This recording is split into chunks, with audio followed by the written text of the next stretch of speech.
Hi, I'm Madonna. I'm your worst nightmare. To rule the world. Why don't you show them what you do, honey? You've never had more fun with anyone else. People, we gotta move on to the next song. I'm sweet and I'm a bitch, you know what I mean? And that's always been the way it is. I'm a human being. I'm waiting.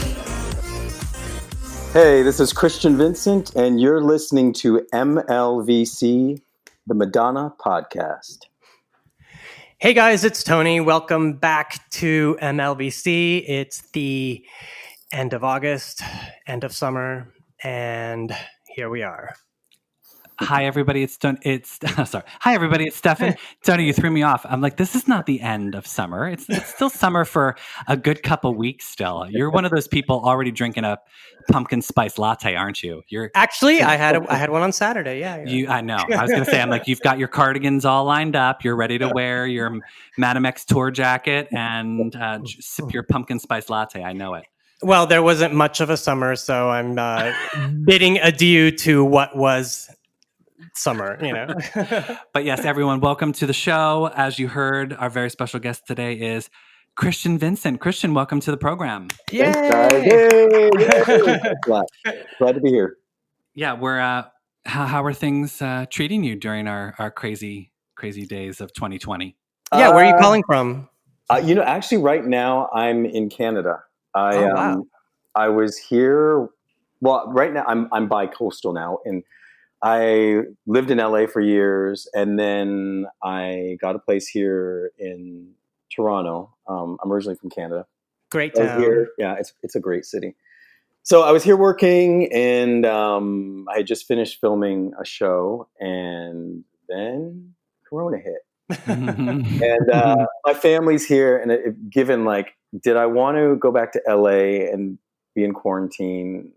No. I'd rather, my family's here. So I've been at the family house. I've been very domestic. I've been cleaning the house and doing lawn stuff. And I don't know, it's been, this has been it is a tough time, but I'll say the best thing about it has been, and it's probably gonna sound corny, but it has been being with my family has been the best. It's time that I've never been home this long. Exactly, right? It's not scheduled, so. No. Well, plus things don't look like they're going so great in California right now. I mean, yeah. Other than the extreme heat with the crazy fires and America in general is not really handling the pandemic all that well. So good for you to be in another country. I wasn't gonna say all that, but we said it for you. I've been looking into Canadian citizenship myself, and yeah. So yeah, it's I don't think it's great anywhere, but I definitely appreciate the way things are being handled here. Mm-hmm. Let's just leave it at that. That's what I was going to say. I've got some. Leave it at that. Okay. Yeah, I was going to say the same thing. I have some great friends in Toronto that I talk to often, and they're like, "Wow, you guys are crazy," and I'm like, "Yeah, you guys are not." Yeah. But, before we get down to some questions, let's give Christian a proper intro for our audience. Christian Vincent, as you just heard, is a native of Canada. He hails from Windsor, Ontario. He got his start in the entertainment industry as the most working professional dancer, working with such artists as Shakira, Ricky Martin, Cheyenne, Mandy Moore, Jerry Halliwell, Macy Gray, Brian Seltzer Orchestra, Ashanti, Prince, Gloria Estefan, Britney Spears, Stevie Wonder, and of course, our Queen Madonna, where he was dance captain for the Drown World Tour, which we are going to get into in just a moment. Christian has also danced in movies. He's choreographed various projects. He's been off-Broadway. He's made a multitude of television projects, including being a series regular on the groundbreaking series Noah's Ark and the follow-up film Noah's Ark Jumping the Broom. Christian was one of the first Black men to star in a Hallmark Christmas movie, Majestic Christmas, in 2018, and recently finished filming his role as Tyler on the new series The Wedding Planners.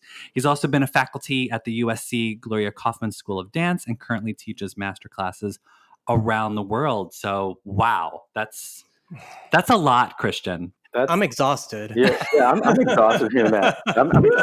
one too. I think that first line is like when it's funny because it's like one of the. I've worked a lot, but some people are like, "What? The most working dancer?" I wasn't the most working dancer, but I was really fortunate to work a lot as a dancer. Well, that's okay. Tony and I say we're the most working podcasters. So, hey, oh, what do you do? I'm the most working podcaster out there. Screw you, Oprah. No, we're better. Yeah, but it's been a journey. It's been you have your little desires as a kid to go into this business, and then and I just wanted to continue fulfilling that little fire that was in there. Yeah. And, so, Christian, tell us how you got started in dance in Windsor, Ontario, and who mentored you, and who were your influences growing up to really like get out there in the world of dance. So, I started. My mom. I was like, I was the first time. My mom liked. She liked Gregory Hines and Sammy Davis Jr. She loved tap dancers, so she put me in tap when I was 5. And I remember being like, you're the one little boy in the class, and we're doing like, I'm a little teapot. And I remember I hated it, so I quit. And then cut to like, Michael Jackson's Thriller, and watching that, and then going down to my basement and. Kids in the neighborhood, some of the girls in my neighborhood, we'd go downstairs and we'd choreograph in front of the mirror, and so then I remember my mother and I don't remember. She says I said I want to go back to dancing. I thought she asked me anyway. Let's just say I wanted to go back to dancing, so I went back when I was like 12, and then started. In the dance world, there's like the commercial dance studios. You do your tap, jazz, and ballet, and started ballet later, but long story short, I started going to dance conventions, and at dance conventions that would travel around from city to city, they'd bring in, dancers and choreographers that worked in the industry. And it would be like, at the time it was like Paula Abdul's dancers, or somebody, Janet Jackson's dancers, or somebody that was in a, music video. So I grew up going to these conventions, looking up to these dancers. The first time I went to a convention, I told my mom, I was like 13, that I wanted to be a dancer. And she had a heart attack. It was like, because my parents they came from, education, where my mom was a nurse, hairdresser, my dad was a pharmacist. So it's like, you need to, it's about being a man of color. You need a career that you can sustain yourself in an education. So they were concerned. You needed to do a real job. I needed a real job where, I could support myself. But long story short, my parents continued. I wanted to dance, so they're like, okay, let's let the boy dance. And they made sure that I was trained. And from the time I was 13, it was like, I want to move to LA. I want to move to LA. And so you're this kid in high school, and you're watching music videos. And of course, it's like Janet's on TV, Michael, Paula Abdul, and of course, Madonna. And I knew after seeing like the Blonde Ambition tour, and then seeing Truth or Dare, it was like, I want to do that. And I wanted to, I want to dance for Madonna. And that's why I say there's something to be said for like kids when they're like, if they have this dream. I never try to like bust on anybody's dream, especially with kids. If they have a focus and they want to do that, it's like, my thing is like, train and train for this thing, prepare yourself. So, graduated high school. I eventually went to college in Indianapolis at Butler University, dance program. Whole time I was there, I couldn't wait to get to LA. I was like, loved the program, but I was miserable because I had friends who moved straight from high school and were like, they were dancing for Prince. They were dancing for, all these people. And I used to watch like, I knew all the dancers. Like I knew Kevin Stay. I knew all the dancers' names, and you watch their careers and what videos are they in. So cut to graduate college. 2 weeks later, I moved to LA, and I'm there like 8 weeks. And the first person to hire me for a job was Jamie King. Nice. Oh, wow. And Jamie King was the artistic director of the Drowned World Tour and many of Madonna's tours. And I'd always watched Jamie's career, and he had seen me in a class, and he called my friend that I was staying with and said, hey, would your friend want to do Baywatch? So my first job was Baywatch with Carmen Electra. Well, the first one in LA. Oh, did you get to run down the beach in a red pair of swim trunks? No. I was like in a club. I wish. I was hoping. Get the little Speedo and run. They didn't wear Speedos. I don't know what I'm talking about. But They should have worn Speedos. If there was like a reboot of Baywatch, they should wear Speedos. Yeah, it would have been more. I think it would equalize everything. more authentic. Yeah. It would equal.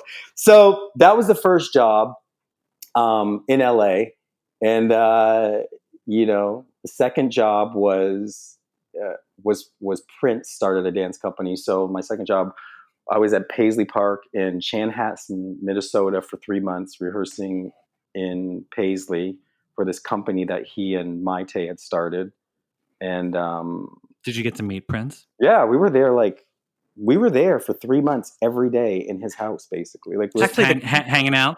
Well, I wouldn't say we were hanging out. We were busting our asses in that rehearsal because he'd come in at the end of the day and check out what we were doing. And it's like as soon as he walked in the room, it was like the air just. We were like, because he would come. I mean, it's funny because it's funny, like even doing this, I'm a person that I don't talk about the past a whole lot. Like, I really have not talked a lot about working with Madonna a whole lot or a lot of my past jobs because I'm always like, okay, what's next? Mm-hmm. But in not doing it, when like when he passed away, I was like, it's crazy. I was there. Yeah. I was around Prince. He came in every day, in his full beat. He was immaculately dressed. Hair was immaculate. Everything on was immaculate. He'd come in and watch us dance every day and gave the choreographers notes. And we were walking basically around his house every day. Wow. And we recorded in his studio. He allowed us, or whatever you want to say it. We recorded Raspberry Beret in his recording studio. But this is like it's like that kid. This was one of the people that I went and saw Purple Rain when I was a kid. My mom took me to go see that. And then I always wanted to be around these people. So Prince it was like, I got to be around Prince. And then after that, the trajectory is, it's funny at the time, like I moved to LA and I had all this long hair and I was throwing that stuff around, and then it was just like, you have your look, you think and then I got to LA, I was like looking at the guys who were working, and I was like, the guys who worked a lot, I was like, okay, they're clean cut. Okay, they seems like, they kind of work out. And so I was like, okay, I want to work, because I was going to auditions with this long hair, and it was like, I knew I was getting cut because of it. So, and it's not to say be who you are, be who you want to be, all that kind of stuff. But it was like also business wise, I was like, okay, I need to do this. So I figured some things out and started, created this and I'm bringing up Kevin a lot, or like Sergio Carbajal. There were certain guys that danced at that time that I was like, yeah.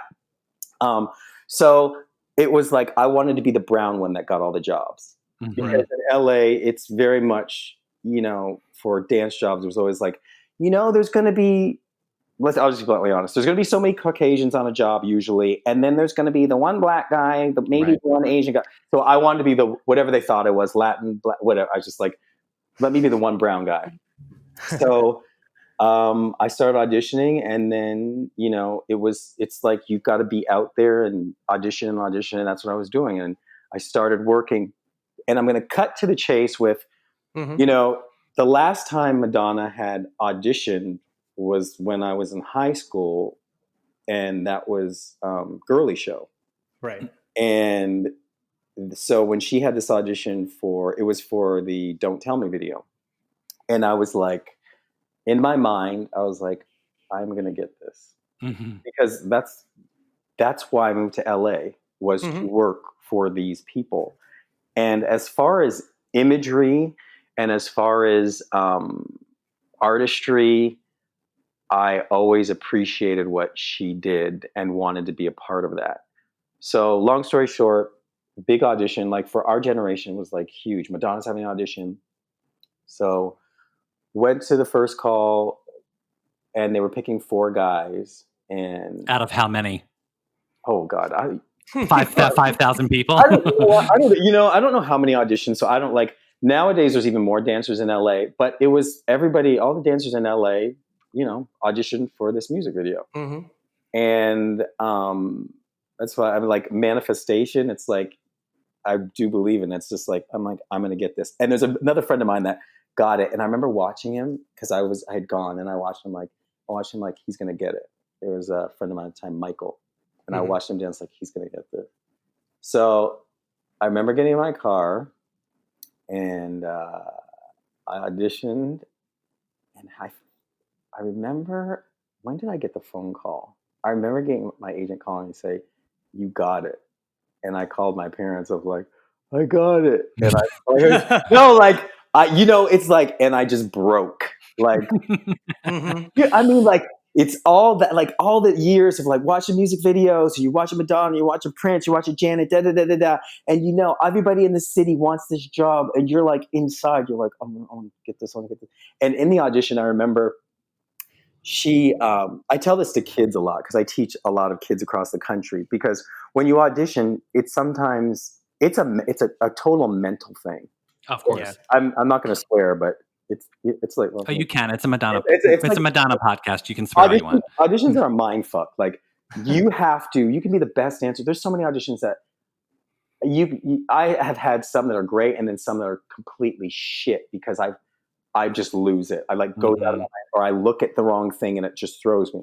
So I remember doing this little cowboy choreography, and she looked straight at me, and you're straight faced, and how someone can just crack a smile real quick and then stop it. Yeah, Madonna. And she did that. Yeah. So, and she did that, and I just remember smiling back at her. And I remember her leaning over to Jamie, and she said, "Good." He smiled back at me. And I tell this to kids because it's a mental game, that whole auditioning process, especially with somebody like that who's intelligent. There's more than just your dancing that's being evaluated when you're. Oh yeah. So cut to, we rehearsed for the video. Hours and hours. She's just making you guys slave away. No lunch, no dinner. It wasn't even. This is what I remember, and I remember we rehearsed by ourselves, and then Christian, who was the choreographer for that? That was Jamie. It was Jamie King. Okay. We choreographed it, and I think Stephanie, his assistant, helped him, but I think officially he was the choreographer. Okay. And we were at Alley Cat Studios, which is no longer there, and we rehearsed for a while, got the choreography. Oh, and we also had to go. She wanted us to go country line dancing at Oil Can Harry's too. we had to do. God damn, it's funny the things that. Or the one in Studio City. The one in Studio City. It was either her or Jamie. I don't know who it was, but somebody said you guys need to go to Oil Can Harry's. So we went to Oil Can Harry's. And did they have a mechanical bull there? Did you get to ride one of those? I know I didn't ride. I know I did. That was in Drowned World. That was coming. No, Drowned World. She had the mechanical bull, but we didn't get to ride it. But and never did. But so yeah, we rehearsed, and I remember she came in, and it was pretty chill. Like we learned the choreography. Then we shot part of the Don't Tell Me.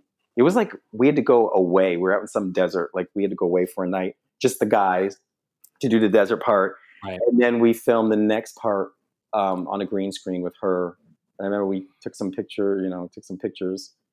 Actually, I think I don't know if I sent you one, but we took some pictures that never came out. And then what did we do? Oh, and then we did that. Video came out. D Square did our clothes. I'm telling you all the things like as a kid, you're like, oh, D Square. Oh, no. Tell us everything. D Square did our clothes. I remember, because those guys are really little. And I was like, 20 something at the time too. And I was pretty little. But I'll tell you, those pants did the whole video. They were not on my butt. They're not made for people who slightly have an ass at all. So the whole video, my belt is under my ass. So, did the video. I don't remember seeing that in the video at all. I would have remembered seeing an ass hanging out of some jeans. No, it was like, because the body part was like a full bodysuit that snapped at the bottom, and the pants came over it. So you never would have saw it. You wouldn't see shit. So we did the video. It's like, yeah, video. And then we did a promo tour with her. I know. I so wanted to go see that promo tour. I did not get to go. I was so pissed. Yeah, that was fun. I mean, where did we go? We went to New York. We were in Paris. We were in Rome. and London. Yeah. Wow. So we did the promo tour. And then after that, I think came the Grammys. We did the Grammys that year. And then after the Grammys, we had to, then it was, okay, audition for the world tour. So we had to re-audition for the world tour. So Just when you think you were safe. Yeah. You're like, promo tour, video, promo tour, and Grammys. And you're like, oh, we've totally got this world tour under our belt. And then she's like, no, you got to audition. Sorry. I didn't know what we had. I mean, honestly, it's like, you don't know. I was like, okay, so, and that was a long audition. I remember, just a long audition. And then, what kind of dance did you specialize in? Were you like multi-talented? I can tap, I can do this, I can do that. You know, it's dance is changing and evolving now. But I grew up watching music videos, wanted to be a commercial dancer. So it was like I trained in tap and jazz and ballet and modern and hip hop. Because back then, like let's say early 90s, was still a little bit more jazz oriented. Dancing was more Fussy. It was still more, it was still more angular. I mean, you look at a lot of it, and it was more street jazz. Once Britney, NSYNC started coming out, things became even more, started to become more urban. It was still, pop jazz. It was hip hoppy, but it started to change. And on our tour, when we did Drowned World, it wasn't really about choreography so much. I think this is my interpretation. These are her, but it was. I think they wanted to be more organic and less choreographed and less. That wasn't the mode that I think the tour was on. So that's why. Right. It seemed less Drowned World Tour. I mean, I loved Drowned World Tour. It's one of my favorite tours of hers. But that always seemed it was a little less like group choreography where on Blonde Ambition you would have like the troupe of her and her dancers all moving one together during a prayer, from side to side. It was like they were all doing the same type of movement. Drowned World Tour didn't really have a whole lot. It almost seemed like the dancers were doing their own thing. Right, but the thing with Drowned World, I think, is that it was the first time that she featured the dancers, so they could each do their own thing. Because she had Tamara did the contortion, Aiko did the Birdman. Yeah, it was and that made the tour harder because, cut to, we rehearsed for 3 months. Jamie asked me if I'd be the dance captain. Yeah, what does that, so let's for people who might not know what that means, what exactly is the purpose of a dance captain? So I remember her saying, "Dance captain." Anytime. Yeah. So it's dance captain. That's how she referred to me. I would make sure, because we had to rehearse every day before we performed. So I ran the rehearsals. I would run her through her flying, that a bit. So it's and then any issues or concerns the dancers had, I was the one who would have to go to production and be the one that presented the dancers need or this dancer needs, which was not always, I was not always the most popular person in doing that. So you were like the manager.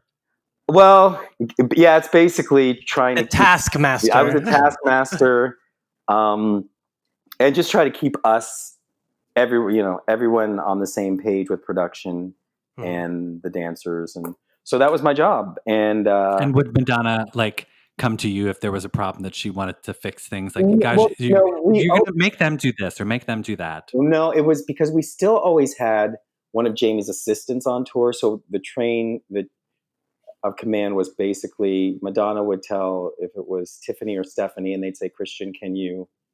And I can tell you one story about something that happened that I will never forget, because it's one of the worst things that ever happened. On stage. Okay. Okay, I'll tell you. So being dance captain, I remember I forget what city it was in. And they said, "Christian, they're testing new smoke tonight. So can you make sure that it's okay on the floor?" And because they just, they want to wax it or they want to clean it. So they were going to clean it, which would make it slippery. And then they were trying new smoke. So I don't remember the stage manager. I said, okay, so he's like, here's a smoke and here's a test spot on the floor. So I was there and sticking around, stomping around, and I forget who was there with me. And my feet, okay, they stuck to the floor. It wasn't slippery. Oh. Cut to Oh dear. performance. I have never experienced this in my life. Cut to the performance. At the beginning of the show, Madonna had to drop backwards. Like as soon as we're standing out there, we get through all the tubes. I'm standing on stage. I can feel my feet sliding apart. Oh no. Like you're on ice. Sliding apart. And we're like, dancers are slipping. I remember Addie said she slid off the stage. And then we're supposed to catch Madonna when she drops backwards, and we're standing and sliding. Oh no. So we didn't drop her, but it was a mess. Well, I was going to say, I'm like, even if she was just dropping on top of you, the goal here is she doesn't get dropped. Yeah, it's like if anything, we had better catch her. We caught her, but it was like everyone was slipping. So that the end of the show, I remember, I think Stephanie's like, what happened? Well, I said, that, whatever they used was not the same thing that we tested on that stage, and it wasn't. They used some other smoke than what we had tested, and that stage was a shit show. Oh no. It was one of the it was bad. It was so bad. Was it like that the entire run of that no, show? because as soon as they stopped doing the smoke, it was fine. But whatever smoke they chose to use, it just made whatever they cleaned the stage with just like it was like grease. Oh man! Yeah, not the best thing to be dancing on. Well, yeah, it was yeah. So there's a little tidbit. I don't know if you guys knew, but it was on there. Christian, wait, I was gonna say, this show had a lot of like really crazy technical elements. So what would you say was the most difficult part of Drowned World as far as the special effects and the, Well, they did the flying. I think I felt like we were hanging up, from our feet when we were the Butos. Yeah, you were. Overall, I felt pretty safe. It was pretty amazing, like looking at the audience. I don't know if technically, I mean, we had the pop traps. I don't know. I just think everything was well rehearsed so that you pretty much felt comfortable. I mean, those pop traps could be dangerous because if you tried to get into one, and someone hit the thing, your head would be cut off. But I think that the hardest part of our tour was so many people on the tour were specialized, the dancers, and we didn't have swings, meaning we didn't have any replacements. Everyone had their job. It was you, yeah. So if someone got injured, it was a problem. Yeah. I'm just thinking about that kimono thing that like yeah. Still okay. can't figure it out. Yeah. Okay. Because the Jean Gaultier outfit in Frozen. Yeah, that was those were Jamal, Story, and I were the ones who were manipulating those. And yeah, we would keep our eyes on one another and her, and we could, if she shot you a look left or right, you knew you weren't doing something right. She was like, I'll say this, she was brilliant in that, or she is, I should say in past tense, in that she would know. I remember her saying stuff to Jamie like, so-and-so's outfit during da-da-da-da-da-da didn't have this and this and this and this. And you're like, damn. How did she recognize that with everything else going on? Certain details that, she's on stage performing in front of all these people, but she noticed that whatever was wrong with someone's outfit, a specific detail that wasn't there. Your ass was hanging out of the Don't Tell Me pants. And yeah. We rectified that. We had different costumes for the tour. We had jeans, and I think D Squared gave us a little more space there. Yeah, you guys had some amazing costumes, the dancers in Drowned World. I was just watching it over the weekend, and that was like one of my biggest takeaways from watching it for the 50,000th time. And imagine being like you're one of your first big tours, and you're being Jean-Paul Gaultier is fitting you. Did you get to keep any of the clothes or no? No, we didn't. No, we didn't. We did get tour. We got tour jackets. We got tour jackets, and she gave us each this little, like a pendant. It was like, I think it had a little diamond in it that was. Nice. Yeah, I think it was like. And you still have those items, yes? I do still have those items. Yeah. Okay, good. And she gave us each. She would sign one thing for each of us, and I got a record. I had her sign a record, I think. Yeah. It's so mommy dearest. I'll sign one thing for you, and everything else goes to the children in the orphanage. Actually, you know what? No, I did do this. I'm like, she said one, but I had two because my roommate wanted one signed, and she's like, she did do it. Well, I mean, for the dance captain, I know, like dance captain got two. Yeah. I mean, you had two roles, you know. Yeah, you're right. I did. All right, so I'm trying to think. There was so much about Drown World Tour that I absolutely loved, and I mean, overall, was that just like so immensely memorable for you? Was it like career defining for you? Did you feel like I've made it? Yeah, I think being a dancer, because a lot of times people will say to you, "Oh, what do you do?" Especially, I'm like, "Oh, I'm a dancer." Oh, so either they think you're a stripper, or they think, depending on what, or they think, "Oh, what dance troupe are you in?" Like dance troupe. So then, well, okay, so oh, what do you do? And if you say certain name, like even to this day, it's when you say certain names, and of course saying, "Oh, I danced for Madonna," it's like, oh, it's a game changer, because that's like, you realize, especially at that time, you realize when you going to different, be in the States, but even when you go to these other countries and they're like, Madonna dancer, it's it carries some weight. And I think because she is so particular and was meticulous, and her art, I mean, she's just smart. Yeah. So, well, that tour was such a. I mean, it was 8 years after her last tour. You know, she had become a mom. Yeah. There was, 2 huge career defining albums that she had to put on stage for the first time, and it was such a massive undertaking. Like she had done Blind Ambition, Girly Show, taking a break. And then when she came back, and I just remember when I saw the show, I was flipping out at everything that she was doing, because there were so many things like Madonna flying. That was freaking out over that, because it was so cool to watch. And Madonna singing in Spanish, and it was dark. And, there was the only show that she's done without Vogue, right? You just said what I was just thinking. Okay, but I'll say this from a dance perspective. I missed it. When you get dance for Madonna, you want to do Vogue. Yeah, I know. You still can. I mean, you still can. You're right. I do it every morning. Yeah, you're right. If you'd like to Vogue and send us a video, we'll post it on Instagram. It's almost like dancing for Madonna. Okay, got it. All right. I stand corrected. So one more thing on Madonna dancing. How did Madonna elevate your dancing? How did she elevate my dancing? That's an interesting question.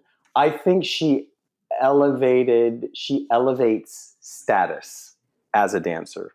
It's like a marker in the industry that if you have danced for her, then it carries weight. That you're great. You're proficient. You are of a certain caliber of dancer. And from all genres of dance, whether it be concert dance to commercial dance to most people that know her, they've wanted to dance for her. And I got, that's why I consider, like, I told you that trajectory of being a kid to getting a dance for her. Did it define? It was a great part of my life. It's part of my life that I really cherish. I'm glad, thankful that I got to do it.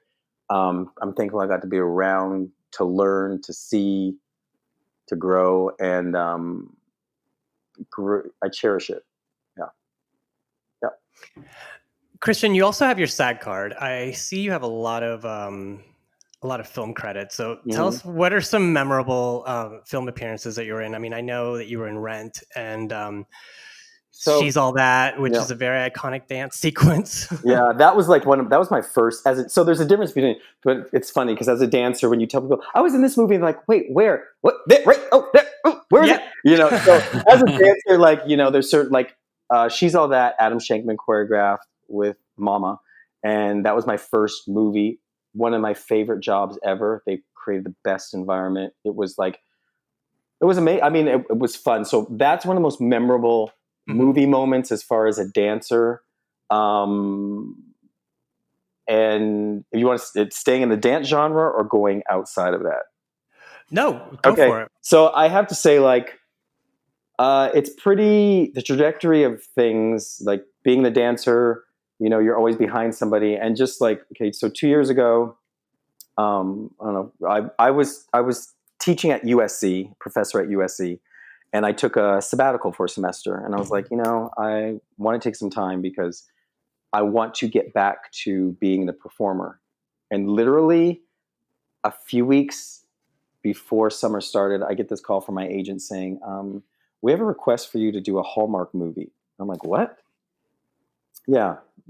Long story short, I got an offer to be a lead in a Hallmark movie. And that, to me, was very memorable. And it's that year, I think, like, people, this is what other people were saying, you know, that was the first year that Hallmark had, you know, ethnic leads. And I was one of the first that year. I think they had like 4 or 5. I still can't get over the fact that it was only 2018 when that happened. Well, you know, there's a lot of things going on in this country that I can't believe. Like, it's just crazy to think that it was 2018 and that was the first time that there were ethnic leads. Well, the leading couple, yeah. Well, as opposed to, like the best friend or the neighbor or. Yep. So I was very happy to be in that genre, because I love Christmas, in that light, in that genre, to be asked. That was a huge highlight in the career, you know, going from course, dancer every to year actor. people will see you on TV. Every year, it's tradition. It's Tradition, yeah. Well, it's a cultural institution. I mean, don't they? I feel like, doesn't Hallmark just play Christmas movies all year? I didn't think they have. No, they've got like different seasons. Like, right, like Valentine's Day and this that. But they do Christmas in July, right? Yeah. Mm-hmm. And it's like for the entire. I think it's from the moment Thanksgiving goes away. It's just Christmas 24/7. Hell yeah. Yeah, I will admit that after Thanksgiving, I usually leave it on the Hallmark Channel through New Year's and just let it play in the background. Hey, my tree is up by November 1st. So you were more than happy to be inhabiting the world of Christmas months before it actually happened. Hell yes, Right, because I think I saw on your Instagram you were filming the Christmas movie in September. Yes. Yeah. So you have to sort of get in the spirit of Christmas. And how long does that shoot go on for? A couple weeks? We did that in like 15 days. So, oh my God, that's quick. Oh, they crank those out then, huh? A lot of productions now, it's like you're in and out. Christian, what is the name of this Hallmark movie so people can look for it in the upcoming months? Majestic Christmas. I think it's on I think Hallmark has like on demand, or I posted I know it was streaming recently. Oh, cool. I'll have to find it because I did not see it like playing in the upcoming months, but I'll find it on the app. So, how did you miss it? How did you? I mean, because it's been summer, okay. But no, wait. I want to ask Christian about Noah's Ark. I watched Noah's Ark when it was on Logo, and I loved it. And then you guys did the movie, and it went off the air. But are you guys going to do a reboot or like? Because there's a big fan base for Noah's Ark. And it filled a void when I thought it was such a gutsy show because there was nothing like that out there when it came out. It's that's what I love about that show, and I commend Patrick, the creator. It's that it was definitely ahead of its time, and I have a lot of people that come up to me and have said, "Thank you for doing this." Mm-hmm. And I mean, because to be bluntly honest, a lot of people think that doing a show like that is career suicide, especially at the time that we did it. Yeah, well, that was on way before Looking Oh, ever was on maybe. HBO. I mean, that was before Queer as Folk, I think, as Yeah. well. And to some extent, some people, may think that is the truth, but I think it had a great purpose. It was a first. I'm glad to have been a part of it. It was fun to do the movie too, like to revisit coming back to those characters. And then just recently, Patrick contacted us all about doing this reunion, which he streamed online, and that part was surreal. I mean, because a lot has, but a lot has changed since I did that show. So, going back and playing that character, it was like, oh wow, yeah, it was like putting Full on circle. those old shoes and full circle. And I did it because it was for the fans who have always been, we really want to see you guys come back. We really want to see, I did it for that reason. And it was, it was benefit different causes in the LGBTQ community. So, and whether it comes back, I'll be honest with you, Tony, I don't know, because I don't even know why it really went off. I mean, I don't either. I mean, I've heard things, and I'm not going to go over, like, I've heard why, different reasons, and I'm not going to just say I've heard things. Right. And so I'm not going to say, because I don't know if what's the truth, but it went off the air. If it comes back, it's meant to. Yeah. It would be great. But if it doesn't, at least now you can watch different shows and there's more representation.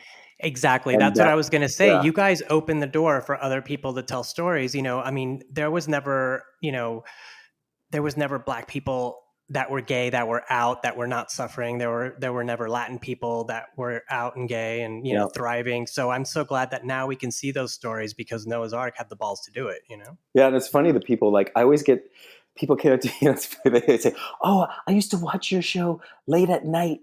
Yeah, me too. My parents went to bed. It's like you're always like a big. It's always like a big. I used to sneak, and but my mother, parents finding that out that the child was gay because they found the DVDs, and someone's ass got whooped because they had no, you on shirtless on their DVD. It's like, it's that part is kind of comical and interesting, but I think, just like, what was I watching? I was watching, with the tragedy of Chadwick Boseman and how you see, how representation means so much to people. And how when you see yourself in, it doesn't always have to be a positive light, but it is great when it is a positive light, when you see strong representation with people that are considered not the norm. It changes our society. The media, television changes our society, and representation really is important. It's really in shaping how we view ourselves and how society treats people and how we evolve to a better place. Yeah. No, I always bring it up when I speak to, people that have worked with Madonna, because she, because of the Blonde Ambition tour, I got to see gay Latino men on stage for the first time in my life. And I was in Texas, I mean, like, how is that going to happen any other way, Yeah. So it's very important. I always think about, my nieces and nephews and, all these, kids growing up, and it's important for them to see themselves on screen and on stage because, that's how they can be their true self, It needs to be humanized. Yes. Well, and I think Noah's Ark was great because not only is it showing people of color, but it's showing them in legitimate, loving relationships. Yeah. It wasn't just someone who was, gay and dying of AIDS. It was showing people, being in relationships, going to the gym, looking beautiful, and going to Martha's Vineyard. Right. Getting married. Yeah, Exactly. fighting, making out with Wilson Cruz. I mean, come on, that's a successful half-hour television show. Come on. Exactly. He's a great guy. Wilson's a really great guy. I had the privilege, I think I messaged you about it. Yeah. I had the privilege of photographing with Wilson last year. We had some like beautiful photographs, Yeah. and Out Magazine loves to publish them every year. Like it's like, oh, it's Wilson Cruz Thirst Trap Thursday. Here we go again. And Yeah, he's in great shape. oh my God, it's insane. Yeah, I'm like, it's like chiseled out of, I don't even know how it's possible. Yeah. Christian, I have a question. Yep. So tell me about your dance instruction. And also, in something you mentioned earlier that you grew up going to these dance conventions. Yeah. Have you done another full circle moment where you go to dance conventions and work with up and coming dancers? Oh yeah. I mean, that's my career. It's like I was talking. I act, I choreograph. You dance, but I am an educator. I've always been. I started teaching years ago, Right. and it's always been. Just to give you an idea, to be honest with you, after I did Madonna's tour, it's like that's like the A+ job in the dance world. And then you come back and you're a dancer, so you've got to audition. It's like back to audition for all those other jobs. And my fire for certain jobs was not the same as a dancer. I love dance, but it wasn't. I didn't, it's that fire that drives you to, I want to dance for Madonna, I want to dance for Prince, I want to dance for these people. And then you do that job and it's like, I wanted to evolve. Mm-hmm. So from a pragmatic perspective, it's like, okay, how can I have my weekdays free to pursue acting and training and all that kind of stuff? So I started teaching on dance conventions, which is where I was introduced in the commercial dance world. So I started doing that after Madonna. So on the weekends I travel and teach on the weekends, and then during the week I'd audition. If I got a job, then I work on the job. But for years I've done that, and I am constantly in contact with the next generation of dancers, and I feel that my job is to pass on the knowledge, because it's funny. I just talked to Kevin Stay, for dancers, people out there who know Kevin Stay. I was just friend of the podcast. Yes, we've had him on the show, and we were talking about this next generation of dancers and how they're trained and educated. And there's really a disconnect sometimes. The dancers nowadays it's like technology. They're advancing beyond the previous generation.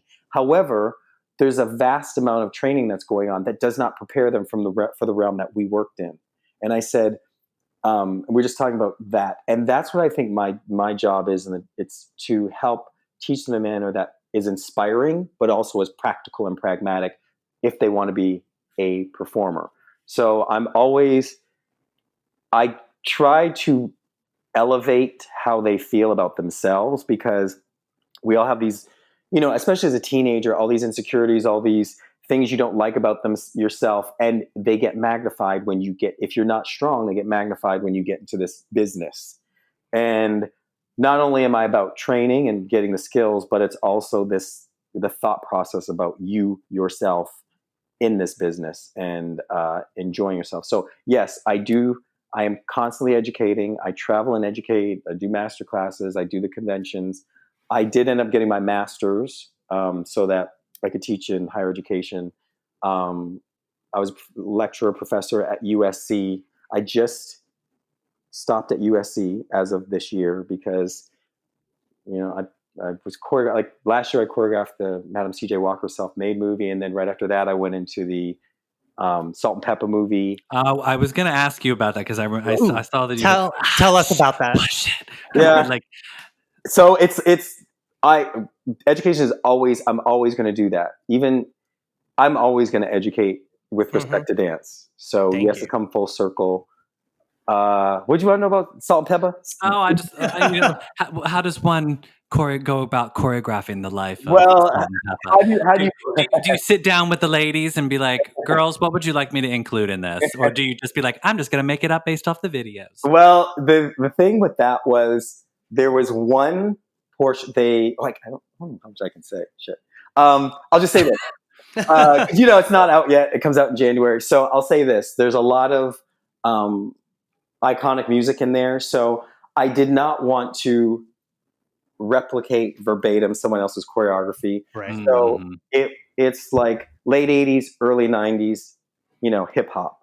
So it's just like, there's a vocabulary there of that era of hip hop. So that's what I use, along with, if you're a dancer, you stay in that genre, that era, and then you feel the music, and that's how you choreograph. And that's what, there were references. I wouldn't look at verbatim, like definitely nothing.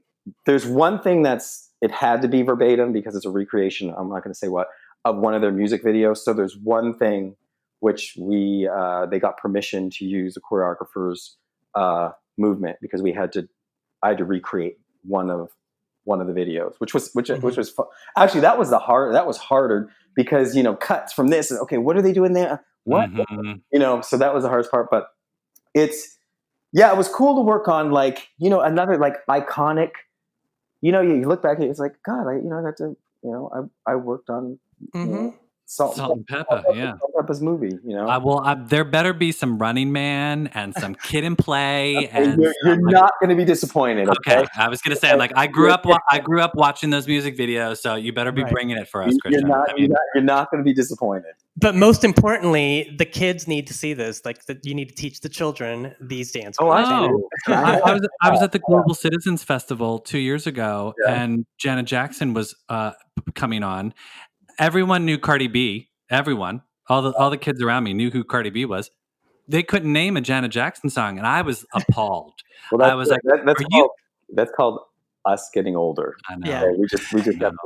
But you know what? I just caught these BTS kids on MTV the other day, and it's funny because I've been saying this. I've been kind of following K-pop for the last 10 years, and I've been saying this since the very beginning. It's like K-pop's formula. All the guys are doing Michael Jackson choreography. All the girls are doing Janet Jackson choreography. They get it, and it's kind of a shame that the kids here in the United States are like, what are they doing? What's going on? It's so novel. It's so fresh. And it's like, no, we invented it, but they're giving it right back to us. Well, you look at most of the lineage of a lot of dancing and where it started, and everyone got something from somewhere else. If it's like James Brown to Michael Jackson to all these, from like the Temptations, all Sammy Davis Jr., all these boy bands that have emulated all of these artists from before them. You look at,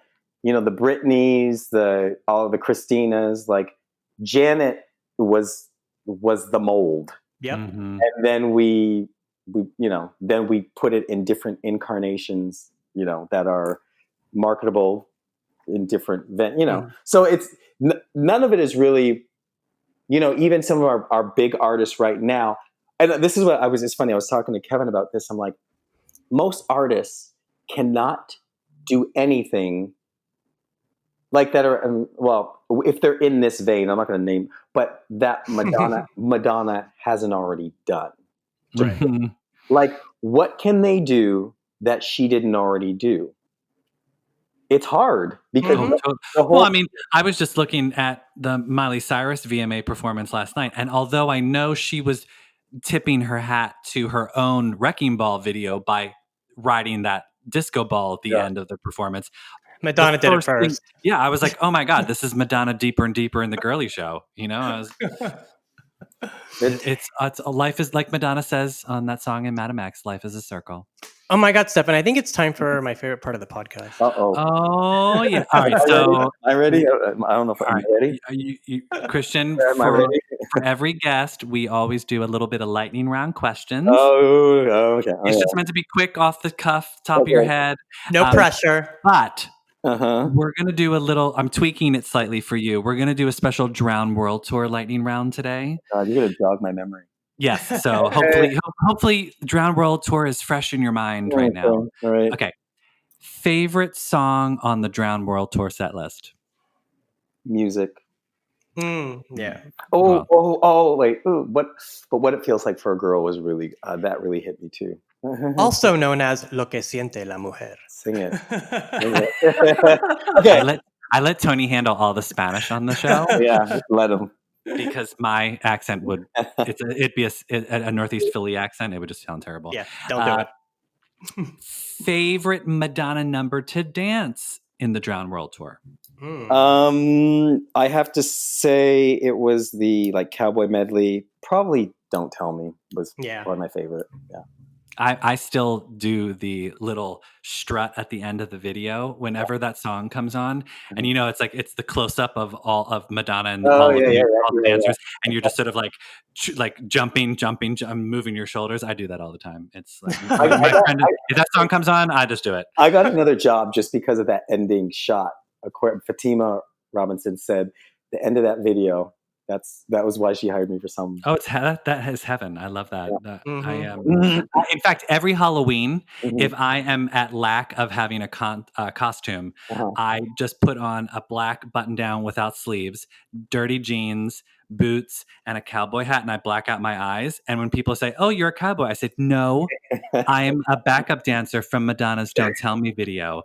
So I'm telling you, Halloween, it's all about just high concept, low effort. That's all you got to do.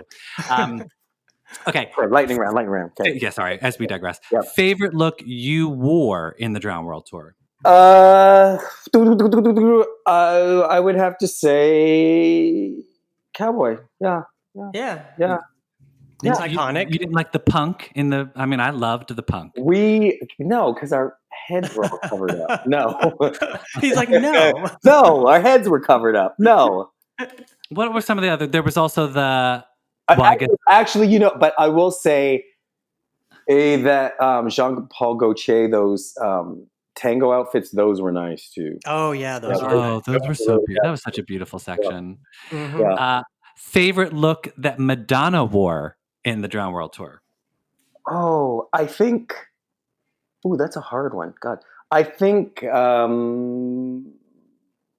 what it feels like for a girl. I like that. That backless dress was so. I mean, the Asian thing was cool too, but that's the first one that came to mind. Yeah. Yeah. Well, I mean, that Asian-inspired kimono thing with that was just impressive to see. It's on a technical scale. Yeah. All right, I'll ask you just a couple other lightning round questions, just because we have you. Favorite Madonna song in general? Ooh, God, that's a hard one. Damn. Off the top of your head. Vogue, maybe. Yeah. I think it's the one that it's probably not overall video, everything. Yeah, it is. Yeah. Well, I was going to say favorite Madonna video with Vogue as well. I think it's Don't Tell Me because you ran it. No, it's not Don't Tell Me. I think it would still be Vogue. Yeah, it's always. Okay, these are hard because I think about the images in rain and how that. I know. Vogue, I have to say Vogue because I'm a dancer and that's what really made me want to do this. Okay, so let's press it. Yeah. Lightning. Yes. Yeah. Yes, sorry. Okay. And one of the great things about Don't Tell Me too is that it was it came on MTV towards the end of MTV actually showing videos, and I recall it was on heavy rotation. You were on TV all day long. I like that. It's a good video. Why not? Yeah, it was a good. It was different from when it came out. We're like, oh wow. Yeah. It was because it was so different at the time. It's like everything was. It was just wasn't what she had done before. Like she always, is like that. But yeah, it was very different for us. Yeah. Well, Christian, we want to thank you for coming on the show and giving us all this background on Drowned World and also on your career. It's been great getting to know you. Thank you so much. Well, thank you, gents. I appreciate it. No, I know. I feel like I could talk more about Drowned World Tour, but we don't have 3 hours on the podcast for people to listen. Yeah, I think that they'd be shutting this thing off. Okay, we get it, guys. Yeah. Drowned World Tour. Moving on. Christian, tell everyone where they can find you on social media. My Instagram is christian.jd.vincent. I'm on Twitter. I'm still on Facebook. I've so Christian Vincent. I've got a fan page. And yeah. And don't forget a Majestic Christmas coming this season to the Hallmark Channel. I'm sure it's streaming right now somewhere.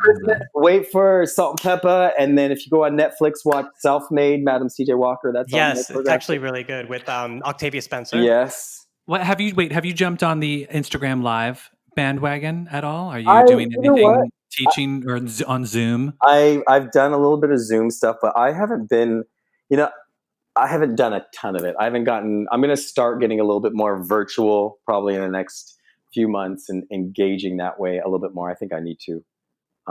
Yeah. That's what's happening. You never know. You can get new clients that way. You can get some new fans, you know. Yeah. You never know. You never know. And hence I'm here right now with you. There you go. Exactly. Well, thank you, Pandemic, for bringing Christian Vincent onto our podcast. Yes, thank you, Pandemic. And also thanks to all of our listeners. We love you guys. And, you can find us anywhere that you listen to podcasts, Apple Podcasts, Podbean, Google Play, Spotify. And you can also find us on Instagram at MLVC Podcast and on our website, www.mlvcpodcast.com. And I guess that's it. Thanks again to our guest, Christian Vincent and Stefan. And I guess we will see you guys very, very soon in the next couple of weeks, right? We're never going away. No. We are a barnacle. Yeah. Thank you, Christian. Thank you, guys. I appreciate it. All right. Fun. Thanks, guys. We'll talk to you soon. All right.